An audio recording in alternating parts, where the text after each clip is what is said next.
केवट जी साफ बोले हम नहीं लाएंगे। क्यों नहीं लाएंगे? मैंने सुना है आपके पांव में जो जड़ी बूटी है वो मनुष्य बना देती है। एक बार पत्थर पे आपने पांव रखा था, वो पत्थर स्त्री बन के उड़ गई। हमार लकड़ी की नाव है, पत्थर से कोमल है, इसको टाइम नहीं लगेगा, ये तो देखते ही स्त्री बन जाएगी। अब प्रभु इसी नाव ने मेरे परिवार को जिलाया है। नाव यदि चली जाएगी तो हमारा लड़का भूखों मरी जाएंगे प्रभु, इसलिए हम नाव आपके पास लाएंगे नहीं। कब तक? जब तक आप पांव नहीं धुलाएंगे। कहिए धो लूं। भगवान कुछ नहीं बोले। लक्ष्मण जी बोले केवट जी आप कैसी बात कर रहे हैं? आप जो उदाहरण दे रहे हैं कि पांव से पत्थर स्त्री बन गया, वो घटना केवल एक बार घटी थी, दोबारा नहीं घटी। दोबारा कितने पत्थरों पर राम जी ने पांव रखे? केवट ने कहा मैं जानता हूं कि सारे पत्थर स्त्री नहीं बने, लेकिन जिस पत्थर की ओर राम जी ने हाथ से इशारा किया था, पूछा मुनि ही शिला प्रभु देखी, वो पत्थर बन गया। यहां इतनी सारी नाव खड़ी है किनारे, किनारे वाली नाव राम जी को नहीं दिखाई पड़ी। अब बीच नदी में खड़ी मेरी नाव दिखाई पड़ गई। यहां राम जी मेरी नाव को भी हाथ से इशारा किए हैं। एक और मतलब कि खतरा आजुओ मडराता ही जा। हम इतना बड़ा रिस्क फैक्टर लेने वाले नहीं है। पांव धुलवाइए, जड़ी बूटी बाहर निकाल देता हूं, उसके बाद आराम से बिठा करके ले जाऊंगा। भगवान कुछ नहीं बोले। केवट जी बोले नहीं धुलवाना है तो हमरी लगे दूसरा रास्ता है। यही घाट ते थोड़ी के दूर है, कटिलो जल था दिखाई। थोड़ी दूर किनारे किनारे चलिए। एक ऐसा घाट मैं जानता हूं, वहां केवल कमर भर पानी है। वहां नाव की आवश्यकता ही नहीं पड़ेगी। आगे आगे लाठी लेके मैं चलूंगा, पैदले हेला देम। हेलल बुझा था? हेलल मने केवट जी कहते हैं अरे हेली जा मलिकार, बाहेलान भीरिए। अरे चली ना, अरे हेली जा मलिकार। एकदम हेले लायक पानी बा, पैदल रुआ हेल जाए। सची भी आपको हेलल समझ में आ रहा है? लक्ष्मण जी बोले बहुत सुंदर, ले चली वही जा, पैदले हेल जाइए। केवट जी बोले राती खान ले चले। रात में क्यों ले चलेंगे? केवट जी बोले मूर्ख थोड़ी हूं, सुबह सुबह भी बोहनी भी नहीं भई है, और यदि आपको ले जाकर वहां से पैदल पार करवा दिया और ये बात मार्केट में लीक हो गई अगर, तो बताइए कौन पैसेंजर हमारी नाव पर बैठने आएगा? सब पैदले पार होने लगेंगे। अपने हाथों अपनी रोजी रोटी पर हम प्रहार करें, दिन भर प्रतीक्षा करिए, अंधकार में ले जाके हिला दे। लक्ष्मण जी बोले हम दिन भर वेट नहीं करेंगे, प्रतीक्षा नहीं कर सकते। तो केवट जी बोले फिर धुलवा लीजिए। हम कहां कह रहे प्रतीक्षा करिए, पांव धुलवाइए, अभी पार उतार देंगे। भगवान कुछ नहीं बोले। केवट जी कहते प्रभु मेरे छोटे छोटे बच्चे हैं, एहि प्रतिपालऊं सब परिवार, नहीं जानूं कछु और प्रभु मेरे छोटे छोटे बच्चे हैं, इसी नाव के भरोसे मेरा परिवार जीवित है। नाव यदि चली जाएगी हमारे बच्चे भूखों मरी जाएंगे। इसलिए आपसे मेरी प्रार्थना है प्रभु पांव धुलवा लीजिए, उसके बाद आपको बिठा करके ले चलता हूं मैं। भगवान कुछ नहीं बोले। केवट भैया अपनी दैन्य अवस्था बताएं, तो उसके बाद कुछ नहीं बोले। केवट जी बोले प्रभु हम आपको एक बात स्पष्ट बता दें, हमारे परबाबा नाव चलाए हैं, परबाबा के बाद हमारे बाबा नाव चलाए, बाबा के बाद हमारे बाबूजी नाव चलाए हैं, अब बाबूजी के बाद मैं नाव चला रहा हूँ। ये नाव चलाना हमारा खानदानी पेशा है प्रभु, हम इसके अलावा दूसरा कोई कर्म नहीं जानते। जय हो जय हो जय हो जय हो जय हो सरकार। स्वागतम स्वागतम, दंडवत श्री चरणों में विराजमान होइए प्रभु। साक्षात भगवान विश्वनाथ की नगरी से बाबा विश्वनाथ के प्रधान अर्चकों में से एक पूज्य श्रीकांत जी महाराज यहाँ पर उपस्थित हुए। बहुत बहुत स्वागत, अभिनंदन आपका। तने ठीक से बोली सब है। नमः पार्वती पतये हर हर महादेव। सरकार अकेले आए हैं? अच्छा, जय जय जय जय जय जय जय जय जय। कल हम लोग गंगा को याद कर रहे थे रात्रि में, किया सरकार के अद्भुत है। केवट जी बोले प्रभु मैं कुछ नहीं जानता हूं। आरे कुछ ना जनाला, कुछ ना जनाला, ए हो मालिकार हमारा कुछ ना जनाला, ए हो मालिकार। प्रभु मैं कुछ नहीं जानता हूं। नाव बानी जाई नारी, तो मूर्खा बनब हम भारी। नाव बानी जाई नारी, तो मूर्खा बनब हम भारी। कसम खा के कहतनी सरकार, एह नैया के कमैया हमार बाल बच्चा खाला, एहो मालिका हमरा कुछ ना जनाला, एहो मालिका। केवट भैया आत्मनिवेदन के भाव में आ गए। प्रभु नहीं जानौ कछु और कबारू, मैं हम दूसरा कोई काम नहीं जानते प्रभु। नाव ही ने हमारे परिवार को जीवित रखा है।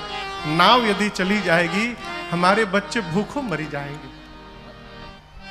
अब यहां मैं आपसे एक बड़ी सूक्ष्म बात निवेदन करूं। केवट जी के प्रसंग में आपको 3 केवट भैया दिखाई पड़ेंगे। 3 केवट जी शशि भैया। एक केवट जी वो है जब राम जी आए हैं तब।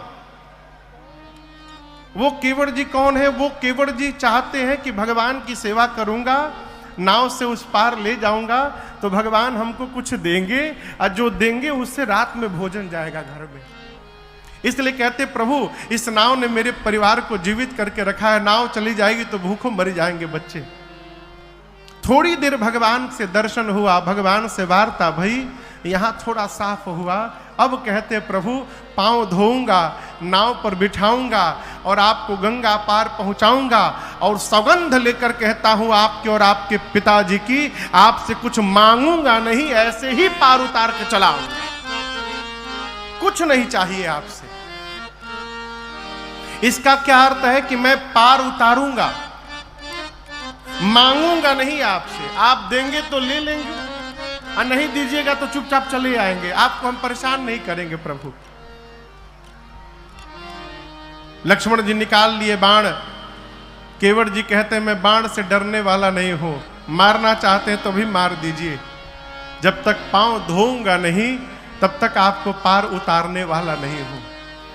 केवट जी की इस बात को सुनकर, सुन केवट के बैन प्रेम लपेटे अटपटे, बिहसे करुणा ऐन चितई जान की लखन प्रन। केवट भैया की अटपटी बातों को सुनकर भगवान यहां पर मुस्कुरा उठे, बिहस पड़े। और आपसे बताऊं, भगवान मुस्कुराते तो हमेशा हैं, बिहसते हमेशा नहीं है। भगवान कब बिहसते हैं? मानस में प्रमाण है, मन बिहसे रघुवंश मणि प्रीति अलौकिक जान। जब सामने वाले के भीतर लौकिक नहीं अलौकिक प्रेम का दर्शन होता है राम जी को, तो भगवान बिहस पड़ते हैं। अब आप कहोगे महाराज ये लौकिक और अलौकिक प्रेम क्या है?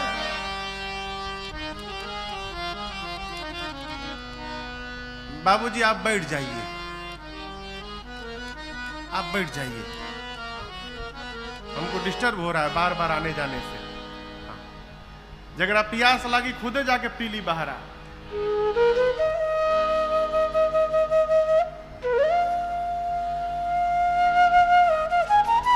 क्या कह रहे थे हम?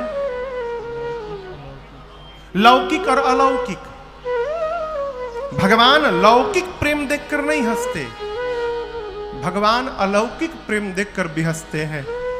आप किसी के सामने जाइए और आप कितने भी कष्ट में हो, सामने वाला आपको देखकर ठहाका मारकर बिहस पड़े, आनंद में आ जाए, तो उसके भाव का दर्शन करके आपका कष्ट समाप्त हो जाएगा।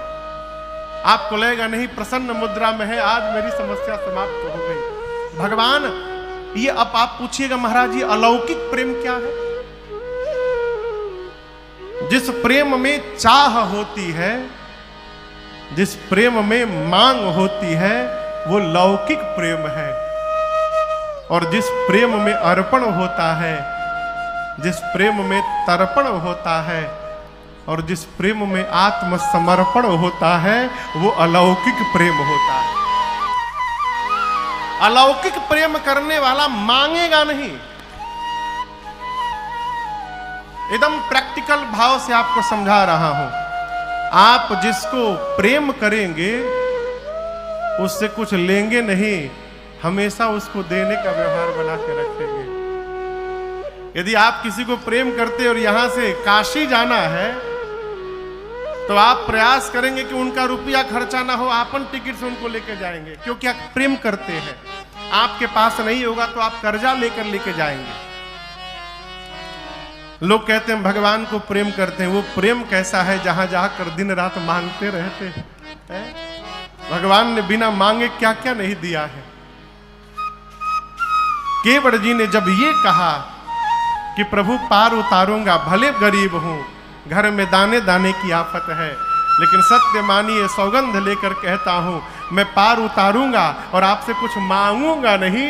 यहीं पर भगवान को केवट जी के भीतर अलौकिक प्रेम का दर्शन हुआ और रघुनाथ जी बिहस पड़े।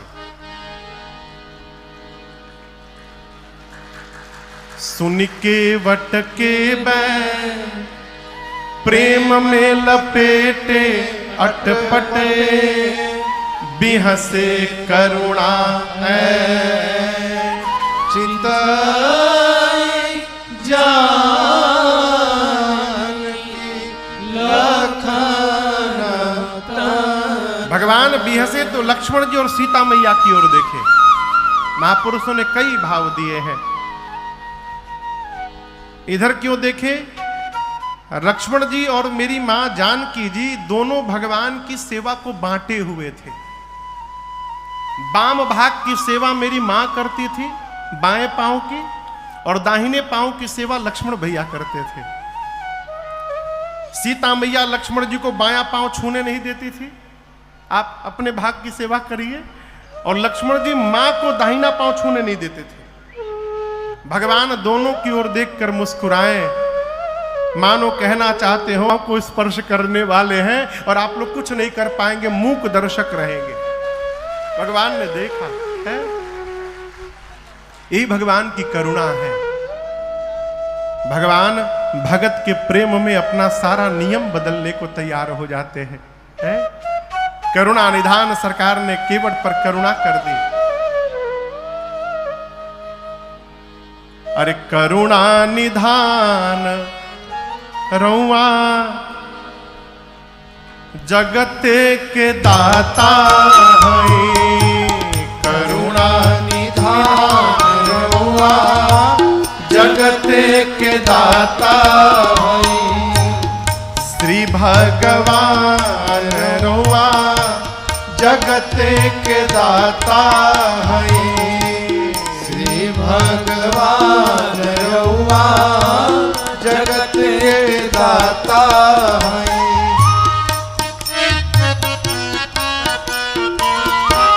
मती के फेर देनी, मती के फेर देनी, विपत्ति के टेर देनी, विपत्ति के टेर देनी, मती के फेर देनी, मती के फेर देनी, विपत्ति के टेर देनी, विपत्ति के टेर देनी।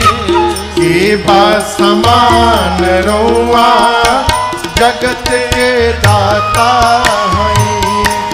के बा समान रउआ जगत के दाता है।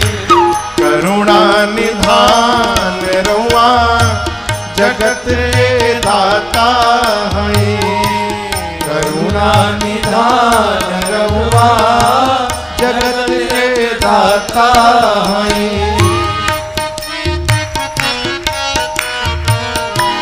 ग्राह के मार दिहनी, ग्राह के मार दिहनी, गज के उबार लिहनी, गज के उबार लिहनी।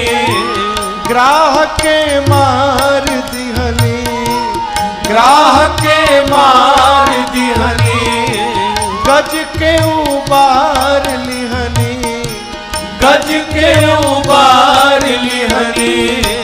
जाने जहान रउआ जगत के दाता है। जाने जहान रउआ जगत के दाता है।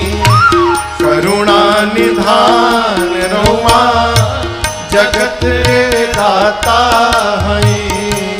करुणा निधान रउआ जगत के दाता है। केवट से चरण धोवनी, केवट से चरण धोवनी, गीध पति हिये लगौनी, गीध पति हिये लगौनी। केवट से चरण धोवनी, केवट से चरण धोवनी, गीध पति हिये लगौनी, गीध पति हिये लगौनी। के बा समान रउआ जगत के दाता है। के बा समान रउआ जगत के दाता है। करुणा निधान रउआ जगत के दाता है। करुणा निधान रउआ जगत के दाता है। गावे ले दास गई तेरी, गावे ले दास गई तेरी, खींच के तीन गो चिचरी, खींच के तीन गो चिचरी। गावे ले दास गई तेरी, गावे ले दास गई तेरी, खींच के तीन गो चिचरी, खींच के तीन गो चिचरी। कईनी बुद्धिमान रउआ जगत के दाता है। कईनी बुद्धिमान रउआ जगत के दाता है। करुणा निधान रउआ जगत के दाता है। करुणा निधान रउआ जगत के दाता है। श्री भगवान रहुआ जगत के दाता श्री भगवान रहुआ जगत के दाता।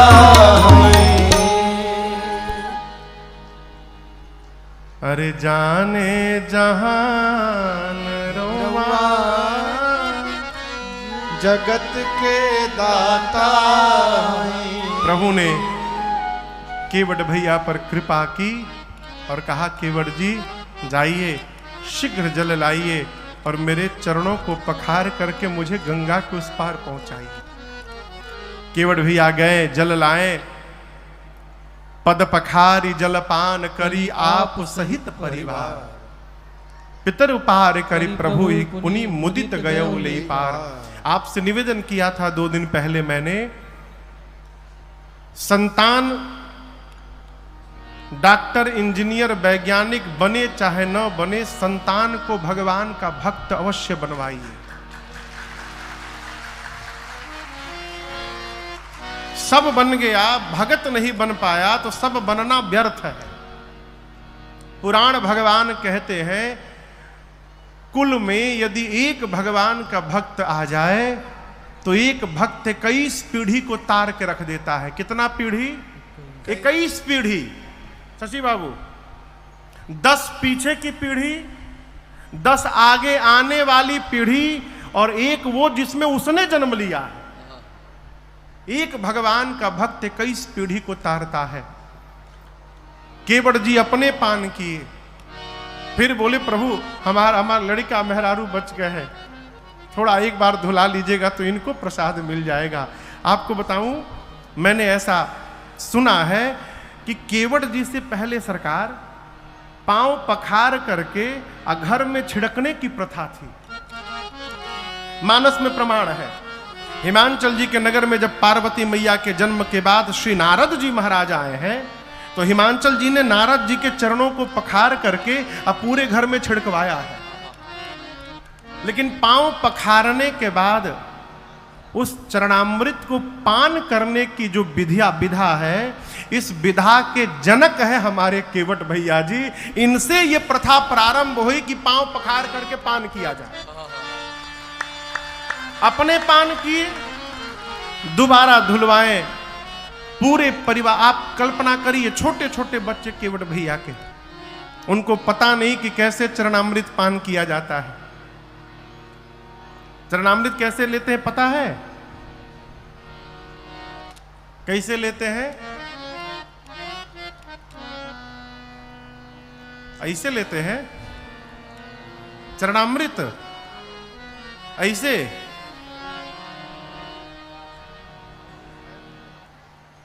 ये उंगली है ना, इस उंगली का क्या नाम है?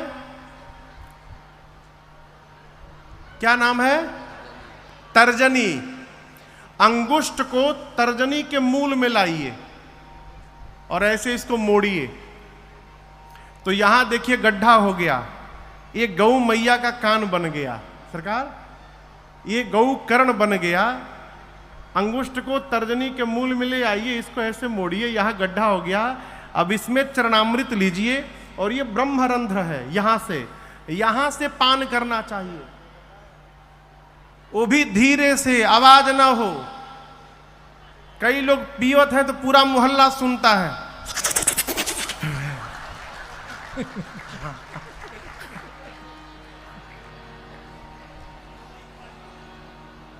कई लोग चाय पियत है ना तो भगवान मालिक है।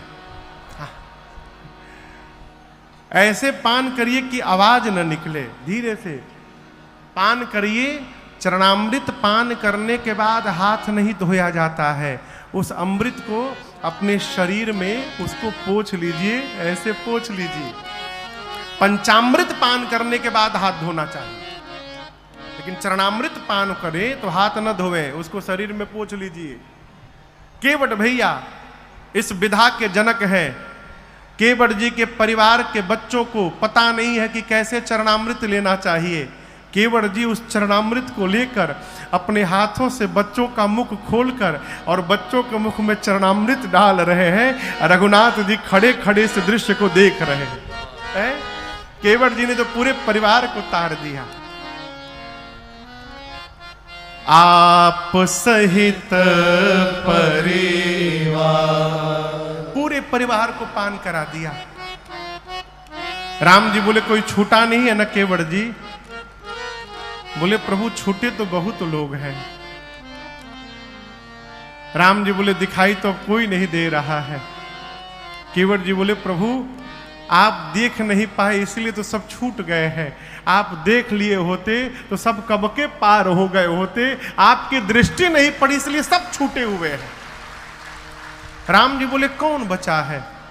केवट जी बोले हमारे पितृ बचे हुए हैं। यहां एक बड़ी गूढ़ बात आपसे निवेदन करूं, बोलूं, जीवन में अपने से बड़ों को याद करने का स्वभाव बनाइए। अपने माता पिता अपने पितरों को याद करने का स्वभाव बनाइए। जब आप अपने से ऊपर वालों को याद रखेंगे तो आपके बच्चे आपको याद रखेंगे, और यदि आप केवल बच्चों में अधूराए रहेंगे तो ये बच्चे बड़े होकर अपने बच्चों में अधूरा जाएंगे, आपको भूल जाएंगे। केवट जी केवल अपने परिवार तक सीमित नहीं रहे। कहे प्रभु जो स्वाद मेरी जिह्वा को प्राप्त हुआ है वही स्वाद आज मैं अपने पितरों को देना चाहता हूं। मेरे पितरों को राघव अमर कीजिए। एक बार और धुलवा लीजिए, फिर आइए बैठिए और सफर कीजिए। लेकिन उससे पहले मेरे पितरों को राघव अमर कीजिए। भगवान को ही साक्षी बनाकर भगवान के चरणों को पखार कर और उसी चरणामृत से पिताजी को, बाबा जी को, परबाबा जी को, उनके बाबा जी को, जितने पितृ हुए केवट जी के कुल में, अपने समस्त पितरों को तिलांजलि देकर, उनको जल देकर, और केवट भैया ने अपने समस्त पूर्वजों को एक ही बार में मुक्त कर दिया। आकाश से देवता पुष्प की वर्षा करने लगे। बोलिए केवट भैया की जय।